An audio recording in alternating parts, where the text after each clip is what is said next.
이스라엘이 가나안 땅을 정복하면서 가장 먼저 정복했던 성 여리고 성을 정복하는 장면입니다.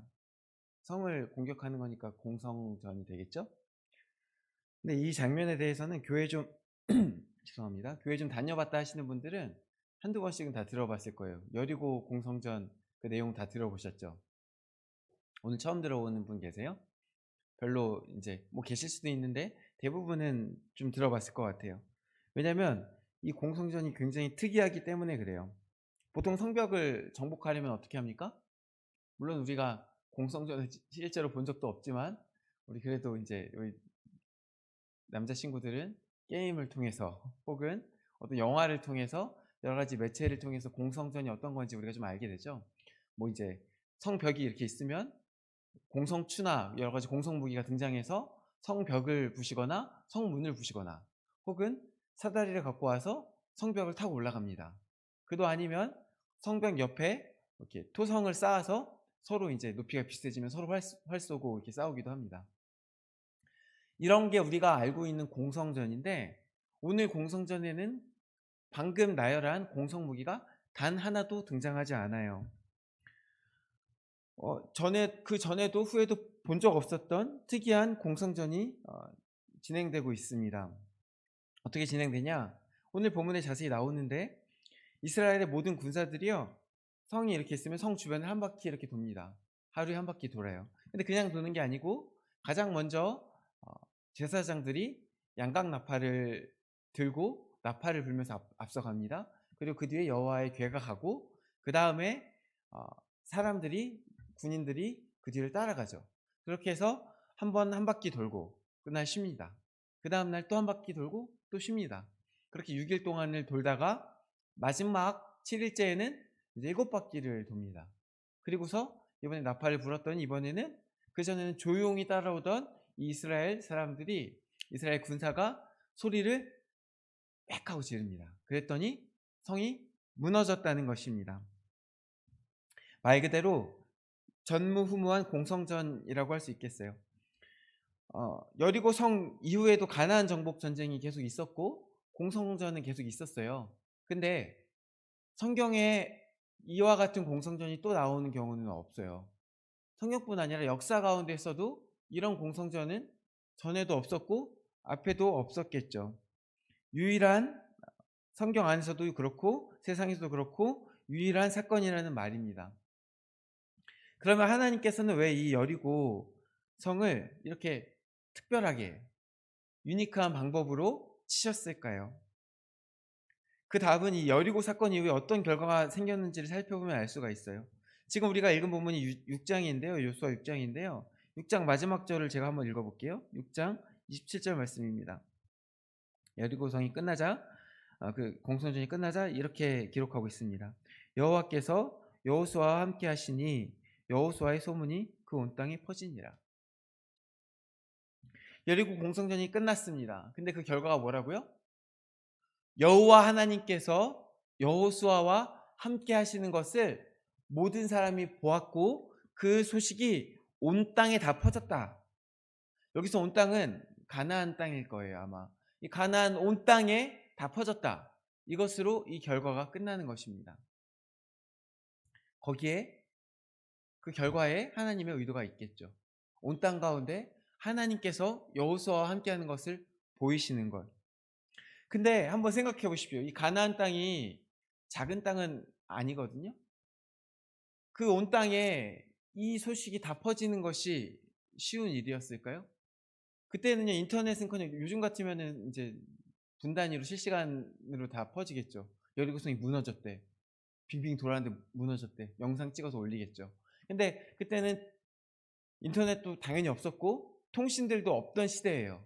그런 시대에 그 땅 구석구석에 이 소문이 퍼지는 것이 어떻게 가능했을까요? 가나안 온 땅에 여호수아에게 하나님께서 함께 하시는 이 소문이 퍼질 수 있었던 것은 어쩌면 그만큼 이 사건과 그 이전에 있었던 어떤 이 맥락 속에서 하나님께서 행하신 일들이 임팩트가 컸기 때문일 수 있겠어요. 이 사건은 사실 출애굽 사건부터 연결해서 봐야 돼요. 왜냐하면 당시 가나안 사람들이 인식한 이 이스라엘에 대한 소문이요, 애굽으로부터 시작되기 때문에 그래요. 나중에 이제 보면은 이제 오늘 여리고 공성전이 나왔죠. 그 전에 여호수아 2장에 보면은 이스라엘 사람들이 정탐꾼을 보낸 사건이 나와요. 그래서 기생 라합에게 갔는데, 그 기생 라합이 이 출애굽 사건으로부터 하나님의 소문이 이미 퍼졌음을, 이스라엘에 대한 소문이 퍼졌음을 이야기하고 있어요. 그러므로 지금 이스라엘에 대한 소문이 어디서부터 시작된 거냐? 저 출애굽으로부터 시작된 거예요. 근데 이 출애굽 사건을 가만히 봅시다. 우리가 이제 10가지 재앙으로 알고 있는데 여러 가지 있죠. 애굽의 자랑인 나일강이 피로 뒤덮인 사건도 있었고, 그 강에서 개구리가 막 튀어나와서 사람들이 괴롭게 한 사건도 있었고, 하늘에서 우박이 내린 사건도 있었고, 메뚜기 떼가 창궐한 사건도 있었습니다. 심지어는 하늘에 태양이 가려져서 3일 동안 흑암이 가득하고, 근데 또 재밌는 것은 이스라엘 사람들이 있는 지역은 그렇지 않고, 이런 사건들이 계속 반복되는 것이 10가지 재앙이었어요. 그리고 그 마지막에 애굽에 있는 모든 장자들이 다 죽게 되는 사건이 있었습니다. 이 10가지 재앙만으로도 임팩트가 적지 않죠. 사람들이 놀랄 만한 일들이었습니다. 근데 더더욱 놀랄 일들은 뭐냐?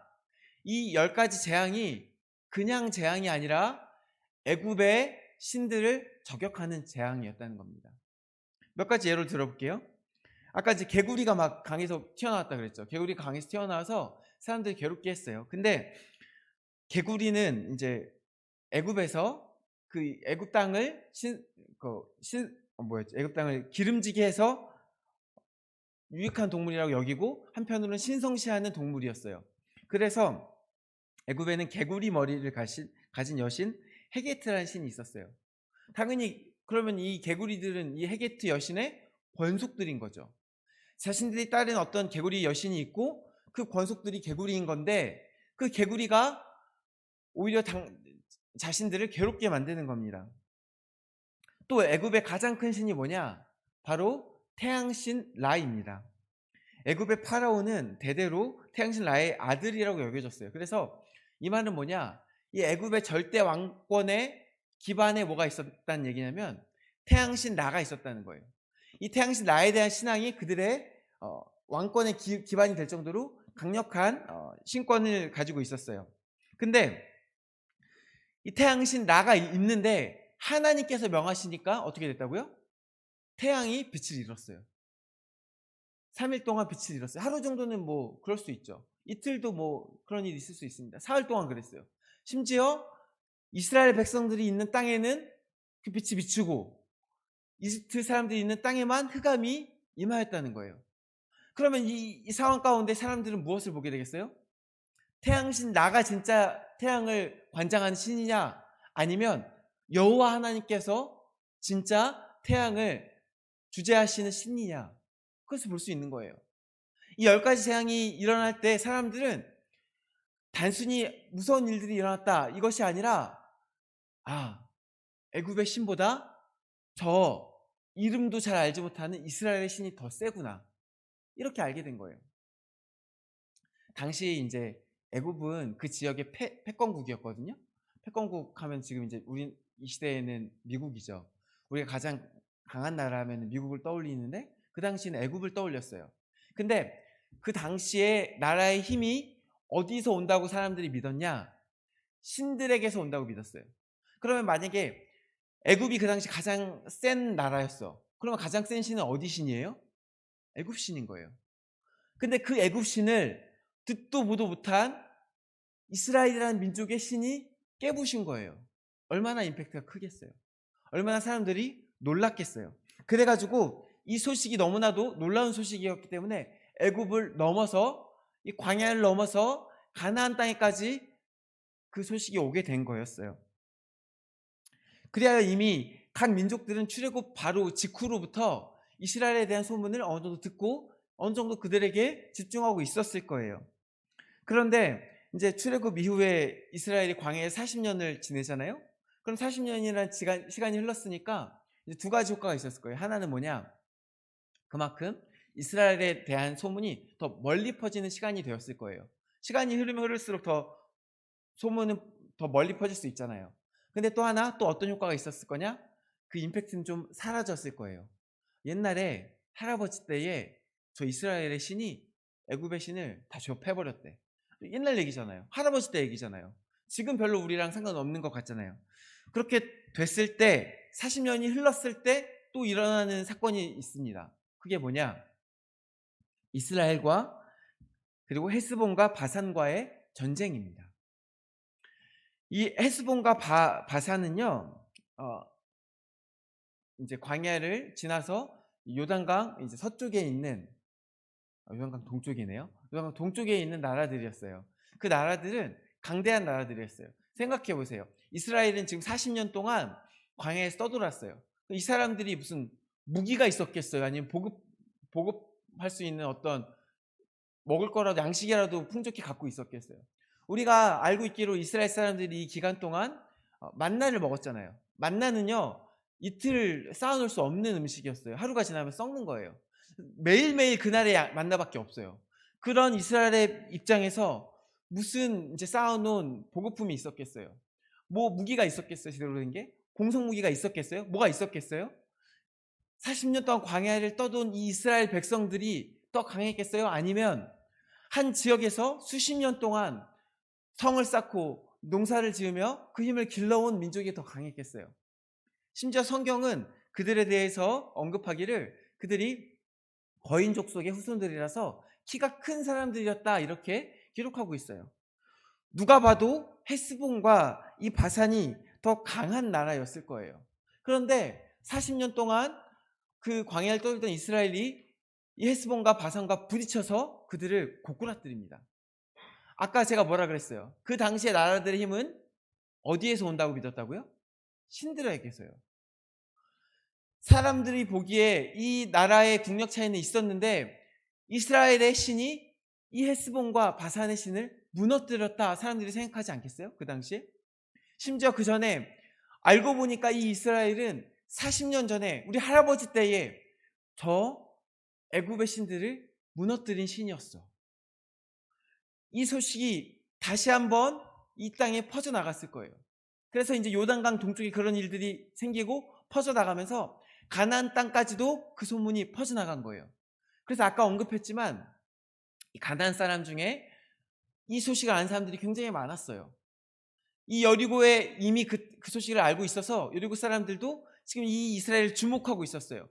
여리고에 정탐꾼을 보냈을 때 보내자마자 딱 걸려요. 그래가지고 바로 이제 이 사람들이 이 정탐꾼을 잡으러 온단 말이죠. 근데 보내자마자 걸렸다는 건 뭐냐? 그만큼 경계태세를 가지고 있었다는 거예요. 여리고는 원래 교통의 요지였거든요. 거기 외부인들도 많이 들어오는 곳이었어요. 근데 정탐꾼이 오자마자 알았다는 것은 평소와 다른 경계태세를 가지고 있었다는 거예요. 그만큼 지금 이스라엘을 주목하고 있었던 거예요. 그리고 그 배경에는 이스라엘 소문이 이미 어느 정도 퍼진 것에 있었다는 거예요. 그런 상황입니다. 그런데 이번에는 또 이제 오늘 보면 바로 직전에 어떤 일이 있었냐? 이스라엘이요, 요단강을 멈추고 건너가는 일이 생겨나요. 이스라엘이 요단강을 멈추기 전에 이제 길갈이라는 곳에 진쳤거든요. 그리고 거기서 세례를 받고 요단강을 건너갑니다. 지금 안 그래도 주변에 사람들에게 이 이스라엘에 대한 소문이 많이 퍼지고 여러 나라들이 지금 이스라엘 주목하기 시작했을 거예요. 근데 생각해 보세요. 이스라엘도 여리고를 들어가기 전에 정탐꾼을 보냈어요. 근데 지금 이스라엘이 지금 이제 요단강 동쪽에 와서 이 땅을 넘어온다는 소문이 파다해요. 가나안 땅의 모든 족속들이 정탐꾼을 사용하지 않았을까요? 정탐꾼을 보내지 않았을까요? 지금 이 길갈에 멈췄을 때 이스라엘은 뭘 하냐? 할례를 해요. 할례 뭔지 다 아시죠? 네. 웃는 거 보니까 아시는데 포경수술이나 마찬가지예요. 그럼 그거 하고 나서 이 사람들이 바로 움직일 수 있었겠어요? 좀 쉬었겠죠. 그래도 좀 쉬면서 회복하는 시간을 가졌을 거예요. 그 시간 동안 이 가나안 사람들이 가만히 있었겠어요? 각지에서 정탐꾼들을 보냈겠죠. 정탐꾼들을 보냈더니 이제 길갈에서 이 사람들이 요단강을 건너네. 근데 요단강을 어떻게 건넌다고요? 강을 멈추고 마른 땅을 건너요. 이거 옛날에 생각나는 거 있는데, 어디서 많이 봤는데, 어디서 들었는데, 뭐랑 비슷한가요? 홍해 사건과 비슷하죠. 옛날에 출애굽 때 바다를 가르고 건넜잖아요. 옛날에 그 홍해 사건이 떠오르네. PTSD. 옛날 그 사건이 떠올리면서 사람들이 우리 애굽처럼 망하는 거 아니야? 이렇게 생각했을지도 몰라요. 더욱더 난리가 났겠죠. 각지에 더 많이 이제 사람들을 불렀을 거예요. 이게 어떻게 되는지 보자. 더 많은 정탐꾼들이 몰려왔을 거예요. 그리고 나서 오늘 본문이 시작되는 거예요. 바로 여리고성 공성전 말이에요. 사람들이 주목하여 보고 있습니다. 여러 나라의 정탐꾼들이 주목하여 보고 있습니다. 여리고 사람들도 아까 경계태세라 그랬죠. 그 사람들도 보고 있습니다. 이 사람들이 어떻게 하나 보고 있습니다. 근데 이 사람들이 보통 하는 그 공성전을 하지 않고 한 바퀴 돌기 시작합니다. 나팔을 불며 돕니다. 여기서 부는 나팔은 뭐냐? 양각 나팔이에요. 이제 이스라엘에서 사용했던 나팔이 두 종류가 있는데 그 중에 하나가 양각 나팔인데 그것은 양의 뿔로 만든 나팔입니다. 양각 나팔은 보통 이제 전쟁 때도 사용됐지만 언제 사용됐냐? 하나님의 임재를 나타낼 때 사용됐어요. 그래서 어떤 절기나 어떤 큰 예배나 그럴 때 이 양각 나팔을 뿌 부는 겁니다. 오늘 전쟁 가운데도 이 양각 나팔을 사용하는데 그것은 뭐냐? 전쟁 가운데 하나님이 임재하시는 것들을 선포하는 거예요. 그래서 오늘 양각 나팔을 불고 앞으로 가는데 그 뒤에 뭐가 따라갑니까? 여호와의 궤가 따라가죠. 여호와의 궤는 하나님의 언약을 증거하는 증거궤인데 그 여호와의 궤에는 언제나 하나님의 임재를 상징하는 의미가 담겨져 있었어요. 지금 하나님께서 제사장이 먼저 돌고 하나님께서 같이 돌고 계시는 겁니다. 그리고 그 뒤에 누가 있는 거예요? 그 뒤에 이스라엘 백성들이 도는 거예요. 한 바퀴 돕니다. 그 다음 날 또 한 바퀴 돕니다. 6일 동안 한 바퀴씩 돕니다. 점점 더 많은 눈길이 여리고로 쏠렸을 거예요. 이 여리고는 이 요단강을 건너서 바로 있는 성이었지만 어떻게 보면은 군사적 요새였고 어떻게 보면은 요충지였어요. 교통의 요충지였어요. 왜냐하면 교통의 요충지가 되려면 교통이 좋아야 되잖아요. 근데 이 이스라엘도 산이 많았고 광야가 많았거든요. 근데 이제 여리고는 산에 올라가기에 조금 낮은 데 있는 거였어요. 낮은 데 있어요. 산이 아니에요. 산에는 길을 내기가 어렵잖아요. 산은 교통이 좋기가 어려워요. 근데 여리고는 그렇지 않았고 또 옆에 요단강도 있어서 여러 가지 물리적으로 유리한 부분들이 있었어요. 그래서 교통이 요지가 되었고 한편으로는 이 가나안 땅에 이제 허리 위치에 있기 때문에 어, 전략적으로도 굉장히 중요한 요충지였어요. 우리나라 옛날에 이제 6.25 전쟁 때 메가더 장군이 저기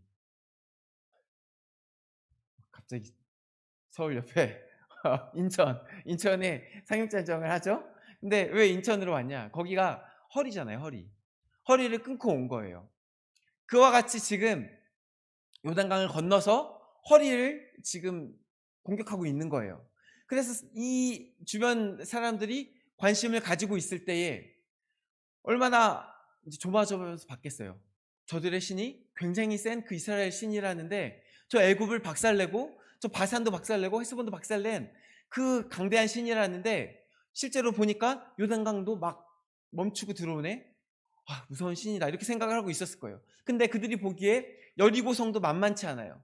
여리고성에 여리고성이 그 당시 굉장히 큰 성이었다고 기록하고 있는데 학자들은 여리고성의 성벽의 두께가 2m, 성벽의 높이가 7m쯤 됐을 거라고 추정해요. 그리고 또 내성과 외성이 있었는데 외성은 밖에 있는 성이죠. 외성이 7m고 내성은 14m에 달했을 것이라고 추정해요. 엄청 큰 성이죠. 저 이스라엘의 신이 만만치 않은데 이스라엘이 만만치 않지만 이 여리고도 만만치 않다. 어떻게 될까? 그렇게 보고 있었을 거예요. 근데 빙글빙글 돌기만 해요. 6일 동안. 그러더니 7일째 무슨 일이 있었던 거예요? 그날은 특별히 7바퀴를 도는 거예요. 사람들이 다 긴장해요. 평소랑 다르네. 이게 무슨 일이지? 그래서 약간 이제 긴장을 풀었다가도 다시 긴장하고 이 사건을 보고 있었을 거예요. 그때 7바퀴를 다 돌고 나팔을 불자 이번에는 백성들이 소리를 지릅니다. 소리를 지르니까 성이 무너졌어요. 저는 개인적으로는 그 타이밍에 맞춰 하나님께서 지진으로 성을 무너뜨렸다고 믿고 있습니다. 그 사건을 믿지 않는 사람들도 지금은 많이 있어요. 그러나 저는 그렇게 믿고 있습니다. 만약에 그랬다면 만약에 그 성이 그 시간 무너졌다면 그 사건을 두 눈으로 본 가나안 각지에서 온 사람들이 어떻게 반응하겠습니까? 아, 이거 우연이야 생각하겠습니까? 6일 동안 돌다가 7일째 7바퀴 돌고 소리를 질렀더니 성이 무너졌는데 그것을 우연의 산물로 치부하겠습니까? 아니면 놀라운 신이 저들과 함께 하신다, 여호와라는 놀라운 신이 여호수아와 함께 하신다, 그렇게 받아들이겠습니까? 그 당시 사람들은 후자였어요. 그래서 그 정탐꾼들을 통하여서 가나안 땅 온 땅으로 이 소식이 퍼져나가게 된 거예요. 아무리 소식이 그때 더딘 시대였다 할지라도 이런 사건이 있었다면, 그리고 이런 배경들이 있었다면, 충분히 눈들이 모일 만한 준비가 되어 있었다면 당연히 그 소식이 퍼지겠죠. 이런 상황에서 그 소식이 퍼지지 않겠습니까? 다시 말해서 이 상황은 처음부터 출애굽 때부터 이 순간까지 하나님께서 철저하게 세밀하게 기획하신, 어떻게 보면 퍼포먼스, 어떻게 보면 쇼라는 것입니다. 하나님께서 말씀하시고자 하는 것이 있어서. 그럼 하나님께서는 이 퍼포먼스를 통해서 무엇을 말씀하고 싶으셨을까요? 나중에 이제 여리고성 좀 얘기가 좀 더 지나고 8장인가요? 어떤 일이 생겼냐? 9장인가요? 그 다음에 이제 아이성 사건도 있긴 있는데요. 9장에 이제 이 소식들이 각 왕들이 이게 퍼지는 얘기가 나와요.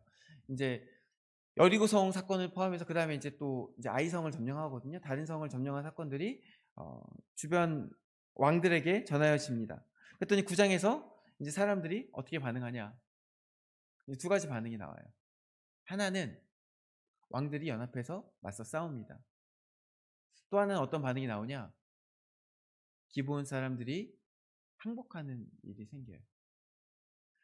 자, 이 여리고성 사건을 통해서 하나님께서 여호수아와 함께하는 것을 보이셨어요. 그 하나님께서 이제 여호수아에게 명하신 일들을 행하실 것들을 보이신 거예요. 이 가나안 땅을 정복할 것들, 그리고 진멸하실 것들을, 완전 쫓아내실 것들을, 모세에게 주신 명령들이 이루어질 것을 어쩌면 이 땅에 선포하신 거예요. 선전포고하신 거예요. 그랬더니 어떻게 됐다고요? 이번에는 어떤 사람들은 모여 싸우고 어떤 사람들은 항복하게 돼요. 하나님께서 이 사건을 계획하실 때, 하나님께서 이 여리고 사건을 통해서 만방 가운데 자신의 능력을 드러내실 때 하나님의 의도가 어디에 있었을까요? 가장 먼저는 이 심판이 하나님의 것임을 보이는 것에 있었을 것이라고 생각해요. 누가 봐도 사람의 능력으로 될 수 없는 어떤 전무후무한 사건을 보여주시면서, 그리고 그 사건이 이 이스라엘과 함께 일어나는 것들을 보여주시면서, 여호수아의 손에 그 여리고가 무너지는 것을 보여주시면서 이제 여호수아를 통해서 하나님께서 심판하실 것들을 이 온 땅에 선포하신 거예요. 제가 지지난 주에 이제 가나안 땅에 있는 사건이 하나님 심판이라고 말씀을 나눴죠. 사실 이게 되게 지금 이 시기에 더더욱 뭐라고 말할까요? 되게 이제 예민한 사건이에요. 왜냐하면 지금 이스라엘이 팔레스타인과 전쟁을 얼마 전에 했었고 지금은 이란과 전쟁을 하고 있죠. 이스라엘의 명분이 뭡니까? 이 땅은 내 땅이다. 성경에 쓰여 있다. 너희들 나가라, 이거죠. 지금 이 가나안 전쟁을 그들은 아직도 하고 있는 거거든요. 그러면서 자신들이 하나님의 말씀에 따라 그 전쟁을 하고 있다라고 주장하고 있는 거예요. 그 명분이에요. 그게 처음에 이스라엘 세울 때부터 지금까지 똑같아요. 그들의 명분이에요. 근데 그래서 얼마 전에 그런 질문을 받았어요. 그러면 네타냐후도 지금 가나안 땅에 심판 전쟁 하고 있는 거냐? 저 아니라고 믿습니다. 이때는요, 지금 하나님께서 보여주셨잖아요. 여리고 사건을 통해서 하나님이 그들과 함께 하시는 것을 온 땅 가운데 보여주셨잖아요. 증거가 사실은 하나님의 말씀이 임하는 사건이 있을 때는 증거가 반드시 있어야 돼요. 지금 이스라엘에 그런 증거가 있는 것으로 보이지 않아요. 애초에 이제 하나님 이 시대에 같은 심판을 계속해서 반복하실 거라고 생각하지도 않고요. 하나님 물론 지금도 이제 죄가 만영하는 커진 나라들을 심판하십니다. 그러나 지금 이 가나안 전쟁이 계속되고 있다고, 하나님의 심판으로서의 가나안 전쟁이 계속되고 있다고 믿지는 않아요. 이때는 하나님께서 근데 보여주셨어요. 내가 그들과 함께한다. 여호수아가 어디서 그냥 혼자서 잘못된 걸 듣고 와서 너희들 공격하는 게 아니고 이거는 내가 함께하는 전쟁이 맞다. 그걸 보여주신 사건이에요. 그러므로 너희는 내게 사실은 항복하라 이렇게 말씀하고 싶었던 것은 아닐까 생각해요. 왜냐하면 하나님께서는 죄인들이 돌아오는 것을 기뻐하시는 하나님이시기 때문에 그래요. 근데 그들 중에 대부분은 마음이 고집이 가득해서 그렇지 못했고 맞서 싸우다 망했고 일부만이 어떻게 항복해서 돌아왔습니다. 사랑하는 성도 여러분, 사랑하는 청소년부 여러분, 어쩌면 우리 삶의 이 여리고 사건과 같이 이렇게 막 거창한 사건은 아닐지 몰라도 우리 마음에 어떤 울림들은 계속 있을지 모르겠어요. 왜냐하면 하나님 말씀하시는 하나님이시거든요. 우리 한 사람 한 사람에게 계속해서 말씀하시는 하나님이에요. 근데 하나님의 말씀이 이제 많은 경우에 우리에게 회개를 요구할 때가 많아요. 왜냐하면 우리의 삶이 하나님 앞에 설 때마다 너무 이제 악한 부분들이 많이 있거든요. 하나님께서 그것들을 계속 회개하라 명하실 때들이 있어요. 그때 하나님께서 어떤 사건으로 보여주시는 경우들도 있어요. 말씀 가운데 하나님께서 말씀하시는 걸 증거하실 때가 있어요. 그때 우리가 어떻게 반응하겠습니까? 신기한 걸 봤네? 우연이네? 그러고 지나가겠습니까? 내게 하나님의 음성이 들리는 것 같은데 잘 모르겠네? 그러고서 넘어가시겠습니까? 하나님께서 우리의 말 걸어 오실 때 우리가 들을 수 있으면 좋겠어요. 우리에게 이적이 필요하면 이적을 구하세요. 하나님한테 증거를 구하시면 기꺼이 주실 거예요. 하나님 내게 말씀하시는 게 맞아요? 안 믿어져요. 증거를 주세요. 구하십시오. 그리고 그 다음에는 그 말씀을 듣고 온전히 반응할 수 있으면 좋겠어요. 거기에 참된 복이 있어요. 그렇지 않으면 사실 성경에 이제 복음이 있는데 성경의 복음은 예수 그리스도의 복음도 항상 둘 중에 하나예요. 거기 부딪혀서 깨지던가 회개하던가. 하나님 앞에 온전히 반응하는 저와 여러분 되시길 원합니다. 주의 음성을 듣고 사모하시는 저와 여러분 되시기를 간절히 소원합니다. 함께 기도하시겠습니다.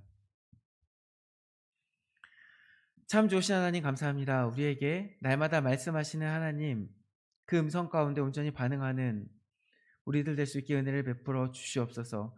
우리에게 은혜를 더하여 주시옵소서. 감사드리오며 예수 그리스도 이름으로 기도드립니다. 아멘.